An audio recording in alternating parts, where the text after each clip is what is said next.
नमस्कार, जय सिया राम। आज हम पुनः उपस्थित हैं अपना एक नया विषय लेकर के कि क्या फल देंगे चंद्रमा दसम भाव में। मित्रों, हम दसम भाव की बात करें उसके पहले हम बात कर लेते हैं आज के पंचांग की कि क्या कहता है आज का पंचांग, आज का शुभ अशुभ मुहूर्त। आज 14 नवंबर 2025 दिन शुक्रवार है। आज मार्गशीर्ष कृष्ण पक्ष की 10वीं तिथि है तथा नक्षत्र आज पूर्वा फाल्गुनी है जो कि 9:20 तक रहेगा। तत्पश्चात उत्तरा फाल्गुनी नक्षत्र प्रारंभ हो जाएगा। आज देखिए, आज से ना हमने एक नया विषय चालू किया है। हमने विचार किया कि अब हम आज से कुछ शुभ मुहूर्त की भी जानकारी देंगे। ये जो पर डे पढ़ने वाले शुभ मुहूर्त हैं, जिनमें यदि आप कोई शुभ कार्य अगर करना चाहें, आप कोई भी मांगलिक कार्य अगर करना चाहें, आप कुछ अच्छा कार्य अगर आप करना चाहें तो आप इन मुहूर्तों में उसको कर सकते हैं। अब देखिए, जिनमें हम 3 मुहूर्त की जानकारी देंगे, जिनमें पहला है हमारा अभिजीत मुहूर्त, दूसरा है अमृतकाल तथा तीसरा है विजय मुहूर्त। तो एक एक करके इन तीनों पर बात करते हैं। आज अभिजीत मुहूर्त रहेगा 11:44 से 12:27 तक दोपहर में, तथा अमृतकाल रहेगा दोपहर में 2:29 से 4:12 तक, तथा तीसरा जो हमारा मुहूर्त है विजय मुहूर्त वो रहेगा 1:53 से 2:36। ये भी दोपहर में ही है। अब हम बात करते हैं आज के अशुभ काल अर्थात राहु काल की। तो जैसा कि आप जानते हैं कि आज शुक्रवार है, तो शुक्रवार को राहु काल का समय होता है 10:30 बजे से दोपहर में 12 बजे तक। आज शुक्रवार है, इस कारण से आज पश्चिम दिशा की यात्रा निषिद्ध मानी गई है। आज पश्चिम दिशा की यात्रा नहीं करनी चाहिए। फिर भी यदि किसी कारणवश अगर आपको पश्चिम दिशा की यात्रा करनी ही पड़ रही है तो आप घर से थोड़ा सा दही खा करके निकले और ईश्वर आपके कार्यों को अवश्य सफल करेंगे। अब हम बात करते हैं कि क्या फल देंगे चंद्रमा दसम भाव में। मित्रों, हम बड़े ही विस्तार से जानेंगे कि चंद्रमा का दसम भाव में प्रभाव क्या होता है।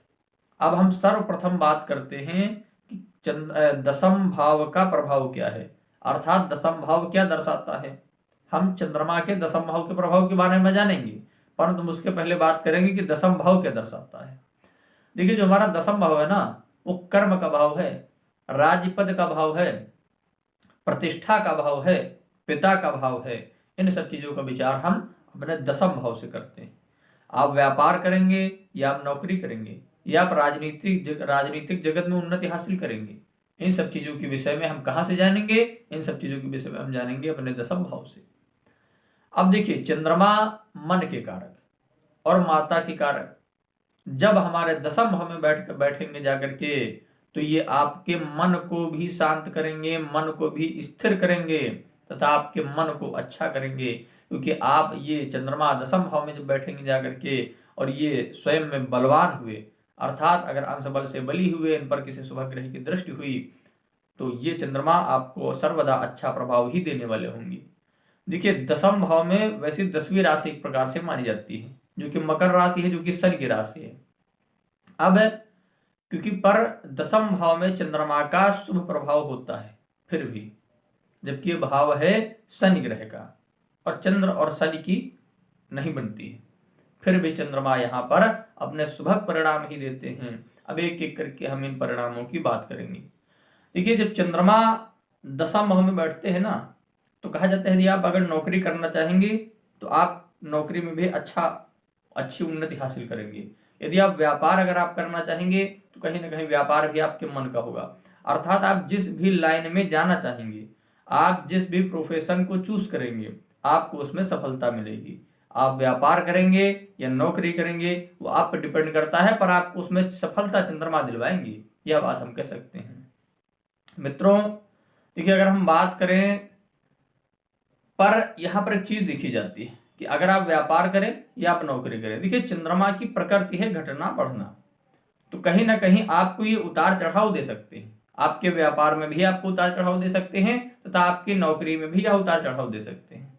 चंद्रमा यहाँ पर बैठ करके सरकारी नौकरी के भी योग बनाते हैं। हाँ, कहीं ना कहीं जैसे कि अगर कहीं पर बृहस्पति की दृष्टि अगर पड़ जाए, दसम भाव में चंद्रमा के बैठे होने पर बृहस्पति की यदि दृष्टि पड़ जाए या बृहस्पति भी इनके साथ में बैठ जाए तो मान लीजिए आप इन्होंने गति केसरी योग बना दिया और भी शुभ। परंतु अगर हम केवल चंद्रमा की भी अगर बात करें तो यह भी आपको अच्छे परिणाम ही देंगे। अब चंद्रमा दसम भाव में जब बैठते हैं तो उनकी सातवीं दृष्टि पड़ती है आपके चौथे भाव पे। चौथा भाव सुख सुविधाओं का भाव, आपकी माता का भाव। अब चंद्रमा की सातवीं दृष्टि जब चौथे भाव पर जब पड़ेगी, और चौथा भाव इनका स्वभाव भी माना जाता है, तो यह आपको विशेषकर सुख समृद्धि देंगे, आपको सुख सुविधाओं का भी लाभ देंगे, आपके माता का स्वास्थ्य भी अच्छा रहेगा, आपके आपके माता के साथ में संबंध भी अच्छे रहेंगे, और कहीं ना कहीं आपके पास में धन का आगमन भी होता रहेगा, और आपका स्वास्थ्य, स्वयं का भी स्वास्थ्य अच्छा रहेगा, आपका मन अच्छा रहेगा, आपका मानसिक स्तर अच्छा रहेगा। मित्रों, ऐसे व्यक्ति पता है कला में रुचि रखने वाले होते हैं।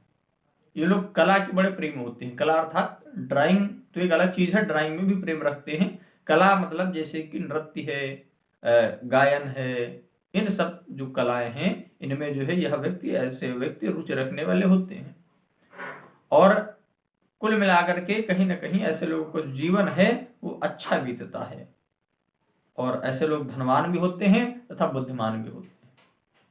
अब अगर यहीं पर बैठे हुए चंद्रमा अगर कहीं से अशुभ हो जाए, पाप पीड़ित हो जाए, इनके साथ में कोई पापक ग्रह बैठ जाए, या इन पर किसी पापक ग्रह की अगर दृष्टि पड़ जाए, तो ये पापक ग्रह की दृष्टि पड़ने पर जो है कहीं ना कहीं कुछ हद तक अपने दुष्परिणाम भी देंगे। तो इनके दुष्परिणाम क्या होंगे? अब देखिए, चंद्रमा का जिन चीजों से संबंध है ये अपने दुष्परिणाम भी उन्हीं चीजों पर डालेंगे। मान लीजिए जिनका माता से अगर संबंध है तो आपकी माता का स्वास्थ्य खराब करेंगे, आपकी माता के साथ में संबंध खराब करेंगे, आप क्या मन को खराब करेंगे, आपके मानसिक स्वास्थ्य को खराब करेंगे। तो अभी हमने जिन जिन विषयों में हमने इनकी अच्छाई बताई, आप उन्हीं विषयों पर इनकी थोड़ी सी बुराई भी समझ सकते हैं।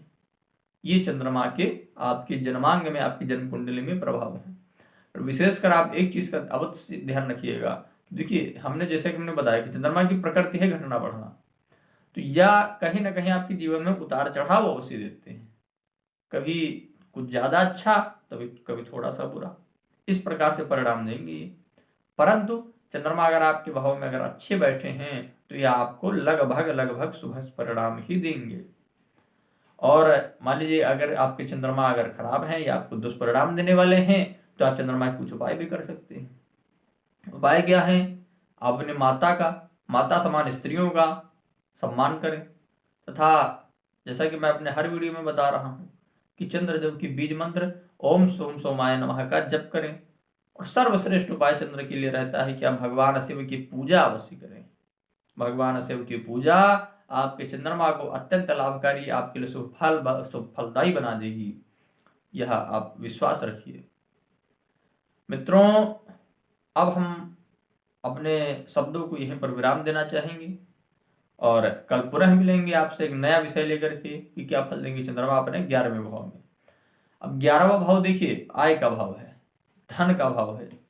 हमारे पास में धन कहाँ से आएगा, हमारे आय के साधन क्या होंगे, तथा कितना धन आएगा, कहीं ना कहीं इन सब चीजों के विषय में हमारा 11वां भाव बताता है। वैसे तो धन के आगमन के विषय में दूसरा भाव भी महत्वपूर्ण है, दूसरे भाव से भी देखा जाता है। रोजगार के विषय में कहीं ना कहीं दशम सप्तम से भी देखा जाता है, 11वें भाव से भी देखा जाता है। परंतु आय का जो मुख्य भाव है वह हमारा 11वां भाव माना गया है। और चंद्रमा आय के भाव में बैठ करके क्या परिणाम देंगे, इन सब चीजों के बारे में विस्तार से बात करेंगे हम कल। मित्रों, यदि आपका अगर कोई सुझाव है तो आप कमेंट बॉक्स में आकर के आप कह सकते हैं, हम आपकी बात पर अवश्य ध्यान देंगे और आपको जवाब भी देंगे। जय सिया राम, नमस्कार।